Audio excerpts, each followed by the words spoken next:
આજે આપણે બનાવશું કારેલા. કારેલા માટે આપણે કારેલા લઈ લઈએ.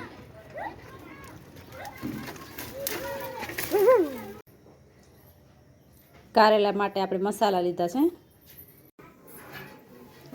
કારેલા માટે 2 ટમાટર, 1 ડુંગળી અને 2 લીલા મરચાં લીધેલા છે. કારેલા માટે મસાલા લીધા તે શેકી લઈએ. કારેલાની સાલને આપણે ફેંકી નથી દેવાની, એને આપણે સૂકવી નાખશું.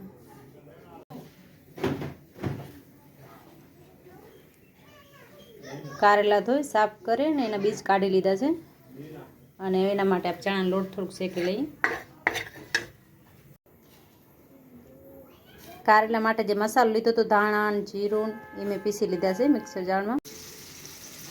ચણાનો લોટ શેક્યો હતો એમાં આપણે નાખી દઈશું અને લાલ મરચું ને હળદર જે મસાલો પીસ્યા હતા તેમાં નાખી દીધા છે.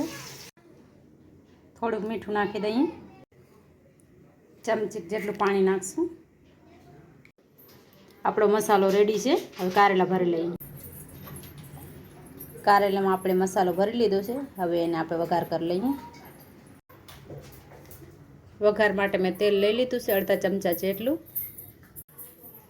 તેલ આપણું ગરમ થઈ ગયું છે. હવે આપણે નાખી દઈએ જીરું ચમચી જેટલું. હવે નાખશું કારેલા. કારેલામાં આપણે જે એના બીજ કાઢેલા હતા તે નાખી દીધા છે.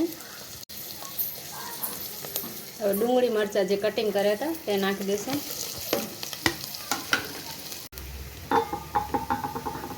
હવે આપણે આમાં ટમાટર જે કટ કરેલા હતા તે નાખી દઈએ. થોડુંક મીઠું નાખી દઈએ.